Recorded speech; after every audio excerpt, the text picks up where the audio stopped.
ধন্যবাদ ডক্টর তরুণ। সুপ্রভাত আপনাদেরকে। আমি বাংলা ইংরেজিতে মিশে বলবো। আমি আসলে বাংলাদেশি। আমার বাড়ি নোয়াখালী। আমি চিটাগং মেডিকেল করছি, তারপরে ঢাকা বিডিতে ছিলাম।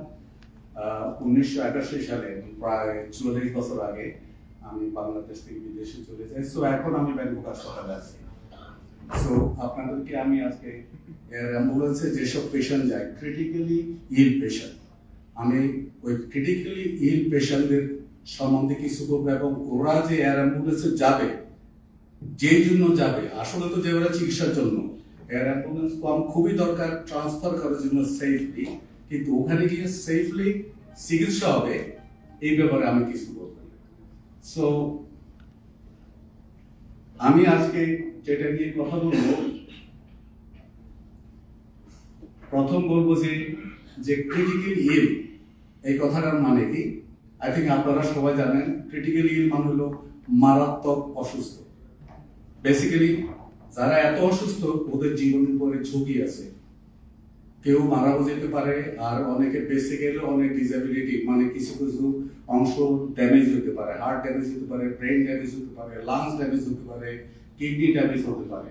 সো এদেরকে যত তাড়াতাড়ি সম্ভব চিকিৎসা করা হয়, তাহলে হয়তো ওদের এই ড্যামেজ হবে না এবং জীবনের উপর ঝুঁকি থাকবে না।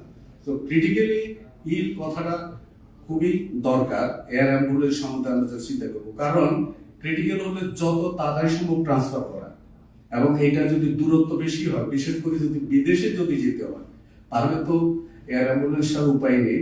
এমনকি আমাদের দেশের ভিতরে হলো, মনে করেন চিটং থেকে ঢাকা আসবে, যদি বেশি সিরিয়াসলি ইল হয়, এই ঢাকা থেকে চিটং আসতে হয়তো 4 ঘন্টা থেকে 6 ঘন্টা সময় লেগে যাবে।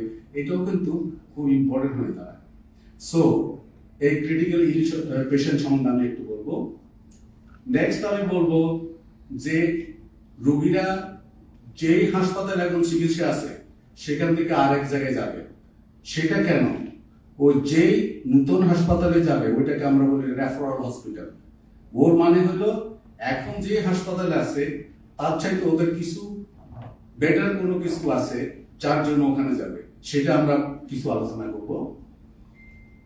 3 নম্বর হলো যে হাসপাতালে যে ওই যে নতুন হাসপাতালে রেফারাল হাসপাতালে যাবে সেই ডাক্তারদের বৈশিষ্ট্য, অথবা যে টেকনোলজি, অথবা যে নার্সিং কেয়ার এবং আনুষঙ্গিক যত কেয়ার, এগুলো সম্বন্ধে আমি কিছু বলবো। তারপরে আমি একটু আলোচনা করবো সবাই এত কষ্ট করে এত টাকা খরচ করে ট্রান্সফার করবে, এক্সপেক্টেড আউটকাম কি হতে পারে রোগীর, এটার ব্যাপারে। এবং সর্বশেষে আমি বলবো আপনাদের কিছু সাকসেস স্টোরি, যে এরকম কেস অলরেডি হয়ে গেছে, অলরেডি আমরা এয়ার অ্যাম্বুলেন্স দিয়ে ট্রান্সফার করেছি, ওদের কি আউটকাম হলো। So let's start. আর এরপরে অবশ্যই আপনারা কিছু কোয়েশ্চেন অ্যান্সার থাকবে। সো প্রথম আসেন, হোয়াই পেশেন্ট ট্রান্সফার অ্যাম্বুলেন্স। আমি আগেই বলছি এটা critically ill and can be life threatening, এবং এই জন্যই আমাদের ট্রান্সফার করা দরকার। ট্রান্সফার করার সময় আমরা সবসময় ট্রিটিং হসপিটালের ব্যাপারে কথা বলবো, যে কারণ ওখানে হয়তো অ্যাডভান্স কোনো ট্রিটমেন্ট আছে যেগুলো আমাদের দরকার। আর কোনো কেসে রোগীরা হয়তো মনে করে এখন যে হাসপাতালে আছে এখানকার যে চিকিৎসা চলছে ওটার উপরে সম্পূর্ণ ওরা ভরসা পাচ্ছে না, অথবা ওরা মনে করছে যেটা ওরা আশা করতেছে এটা হবে না। তো কিছুটা ওদের ধারণা থেকে অথবা জ্ঞান থেকে বলে যে না, আমরা অন্য হাসপাতালে গেলে ভালো হবে। আরেকটা হলো ফ্যামিলি পেশেন্ট, এবং অনেক সময় রোগী নিজে যদি জ্ঞান থাকে তাহলে ওরা খুব ওয়ারিড থাকে যে আমি আসলে ভালো হবে কিনা, অথবা আত্মীয় যারা ওরা চিন্তা করে পেশেন্ট ভালো হবে কিনা। সো এক্সপেক্টেড আউটকাম নিয়ে না, ক্রিটিক্যালি ইল পেশেন্ট কিরকম হতে পারে আপনারা হয়তো জানেন। রোগী আনকনশিয়াস, জ্ঞান নাই, কমাতে চলে গেছে, এটা খুবই কমন শুনবেন। বিভিন্ন কারণে কমা হতে পারে। কোনো রোগীর হতে পারে হার্ট ঠিক মতো কাজ করছে না, হার্টের ফাংশন কমে যাচ্ছে, ব্লাড প্রেশার কমে যাচ্ছে। কিছু রোগীর ব্রিদিং ভালো হচ্ছে না। এই ধরনের যে সাধারণত ভেন্টিলেটর দেওয়া হয় যাতে করে ওদের হার্ট, তারপরে ব্রিদিং এগুলো নর্মাল রাখা যায়। সো এটা আপনারা প্রায় শুনে থাকবেন।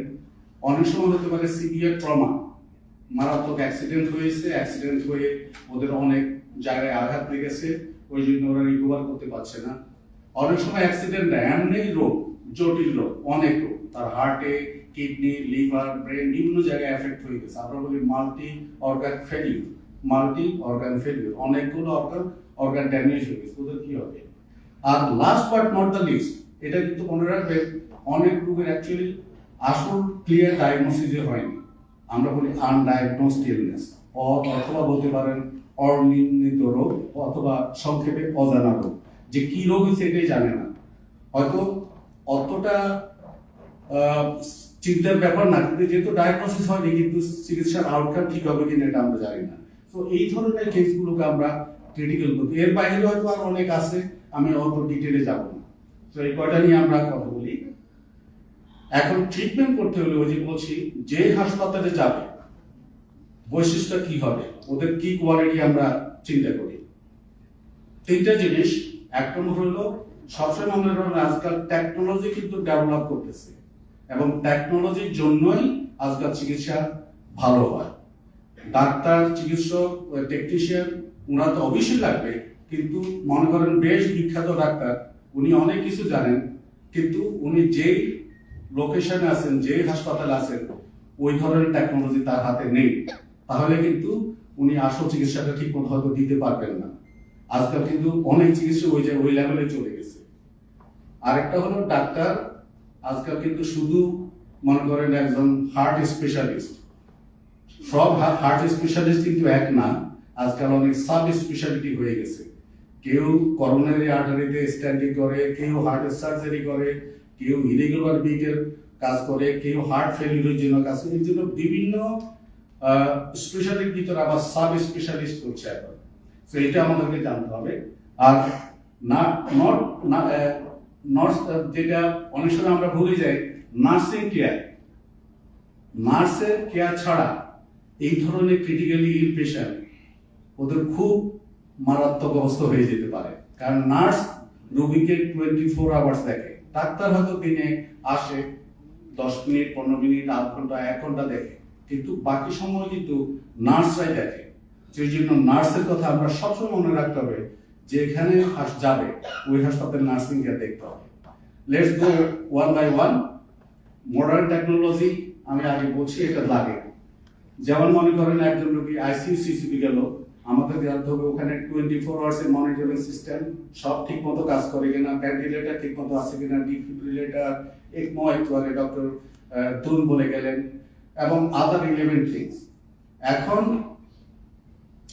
এই টেস্টের ভিতরে যখন আমরা করতে যাব ল্যাব টেস্ট, এটা তো স্বাভাবিক, আমাদের দেশে প্রচুর ল্যাব, ঢাকাতে আগান্য কত মেবি হাজারের উপরে ল্যাব হয়ে গেছে এখন।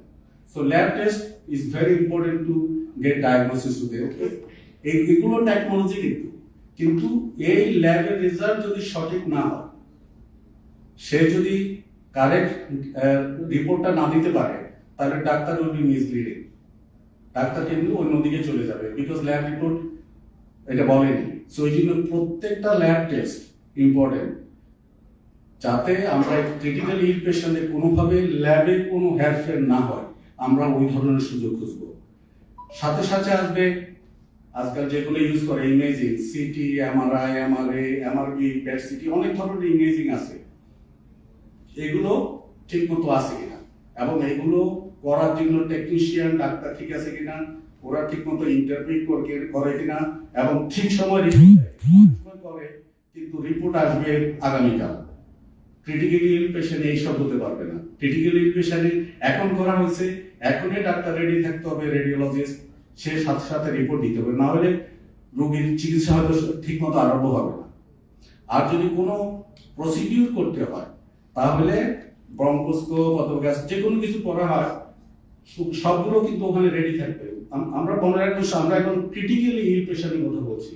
আমরা সাধারণ রোগী যারা জ্ঞান আছে, যারা কোনো অ্যাকিউট কোনো অসুবিধাতে নাই, সিরিয়াস কোনো অসুবিধাতে নাই, তাদের জন্য এটা আমি বলছি না, আমি বলছি ক্রিটিক্যালি ইল পেশেন্ট, এগুলো কোনো ওয়েটিং থাকবে না। সো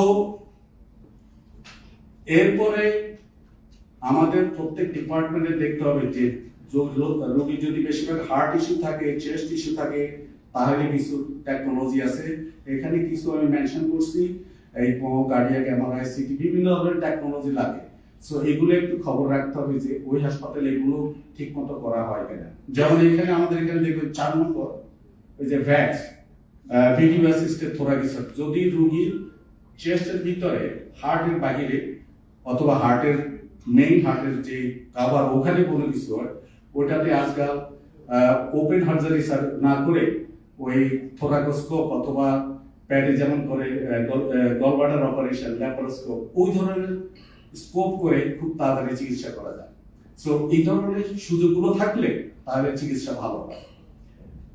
আর হাইব্রিড ওটি, হাইব্রিড অপারেশন থিয়েটার, অনেক সময় হয়তো রোগীর দুইটা ইস্যু একসাথে, হার্টের একটা কাজ করতে হবে, হয়তো অন্য আরেক অপারেশন করতে হবে, তখন কিন্তু 2 সার্জিক্যাল টিম পাশাপাশি কাজ করতে পারে অথবা খুব দ্রুত শিফট করতে পারে, এক টিম থেকে আরেক টিমে শিফট করতে পারে। সো এইটাও রোগীদেরকে হেল্প করে যারা ক্রিটিক্যালি ইল। যেমন এখানে আমি হার্টের একটা কমন এক্সাম্পল দিয়ে বলি, যেমন হার্টে বাইপাস করে, এটা আপনারা অনেকেই জানেন, বাংলাদেশে অনেক হাসপাতাল, ইন্ডিয়া, সব জায়গায়, দুনিয়ার এখন সব জায়গায় হচ্ছে। কিন্তু এই সার্জারিতে যদি সাধারণ পা থেকে একটা ভেইন লাগানো হয়, তাহলে ইয়েস ওইটাও বাইপাস অপারেশন হবে, এটাও বলতে সাকসেসফুল অপারেশন। কিন্তু কোশ্চেন হলো ওইটা কতদিন টিকবে। সো এটা যদি সম্পূর্ণ আর্টারি দিয়ে করা হয় তাহলে কিন্তু অনেক দিন, মেবি 20 ইয়ার্স অর মোর এটা ঠিক থাকবে। ভেন দিয়ে করলে হয়তো এটার অর্ধেক সময়ে অসুবিধা আরম্ভ হয়ে যাবে। আরেকটা হলো অপারেশনের সময় যদি পাম্প ইউজ করে তাহলে হয়তো কমপ্লিকেশন বেশি হতে পারে। আর যদি বাইরে কোনো পাম্প ইউজ না করে বিটিং হার্ট সার্জারি করে তাহলে কমপ্লিকেশন কম হবে। সো এই ধরনের ফ্যাসিলিটিগুলো কিন্তু রোগীর আউটকাম, ওই যে আমরা যেটা বলছি এক্সপেক্টেড আউটকাম, চেঞ্জ হয়ে যাবে।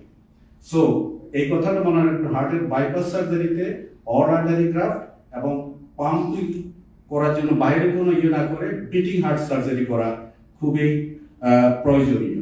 যদি সুযোগ থাকে ওইভাবে করা উচিত। এখানে আমি জাস্ট একটা ছবি দেখলাম কিভাবে বাইপাস করে, বাট এটা একটু কমপ্লিকেটেড, আমরা ওইটা করে যাই। ব্রেনেও আমাদের এরকম বিভিন্ন টেকনোলজি লাগে, বিশেষ করে ডায়াগনোসিসের জন্য সিটি, এমআরআই এবং স্পেশাল প্রটোকল দিয়ে করে।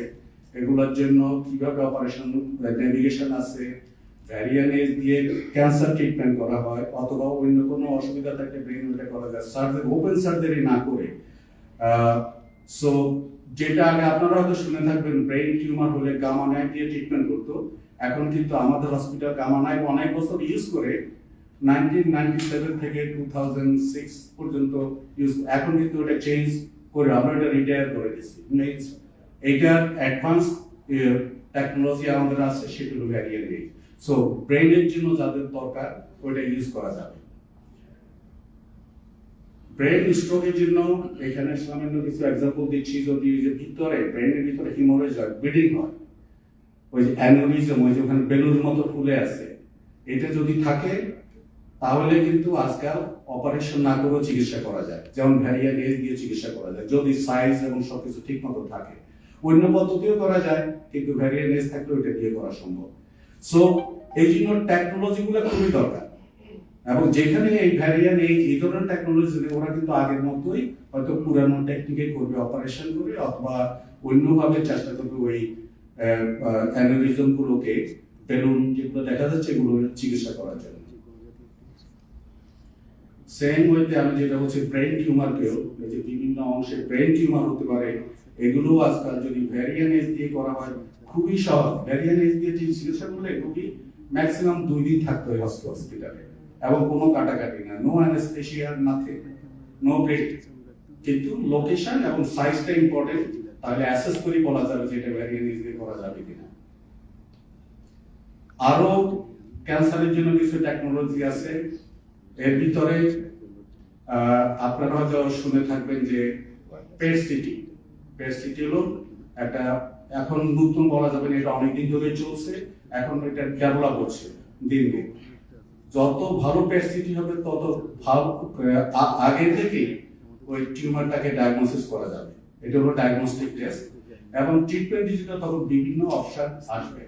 কিন্তু লেট হয়ে গেলে তখন কিন্তু সুবিধা হবে না। যেমন আমি এখানে একজন দিয়েছে, একটা লাংসে একটা টিউমার হলো, যদি ছোট টিউমার হয় তাহলে কিন্তু খুব কুইকলি ট্রিটমেন্ট করা যাবে, এবং হয়তো তার অনেক সার্জারি করেও এটা রিমুভ করা যেতে পারে, ভ্যারিয়াল এজ দিয়ে ট্রিটমেন্ট করা যেতে পারে। কিন্তু যদি এটা বড় হয়ে যায়, আউটকাম ইজ নট গুড, তখন হয়তো কিমো দেওয়া হবে, রেডিয়েশন দেওয়া হবে, কিন্তু এটা ভালো রেজাল্ট পায় না। সেই জন্য ক্যান্সার ডায়াগনোসিসের জন্য আমাদের আগে থেকে আর্লি ডায়াগনোসিস আমরা দেখতে হবে। রোগীর যদি ইনজুরি হয় তার জন্য মাল্টিপল টেকনোলজি আমরা ইউজ করি, কিন্তু এখানে আমি ডিটেল যাব না, কারণ আমাদের সময় আমরা একটু বাঁচাবো। যেমন স্পাইনালে যদি কোনো ইনজুরি হয় অথবা কোনো এরকম ডিস্ক প্রলাপস হয়, এটার জন্য বিভিন্নভাবে করা যায়, কিন্তু ওটা যদি আমরা খুব সেফ ওয়েতে করি, সেটা হলো ওয়ার্ম অ্যাসিস্টেড। ওই মধ্যখানে লাল দিয়ে আমি 3 নম্বরে যেটা দিছি, ও আর্ম অ্যাসিস্টেড, ওইটা দিয়ে নেভিগেটর মানে দেখে দেখে অপারেশনটা করে। মাইক্রো ডিসক্রিপটরি করতে পারে, কিন্তু ওটা সম্পূর্ণ দেখা যায় মাইক্রোস্কোপ দিয়ে দেখবে, কিন্তু এটা হলো নেভিগেশন, এটা পুরাটা আমাদের ল্যাপারোস্কোপে যেরকম দেখে ওরকম দেখতে পারে। So this are all technical advancement, যেগুলো দিকে আউটকাম বেটার হয়। ফাইনালি যেটা আমি বলছিলাম, আনডায়াগনোজড ইলনেস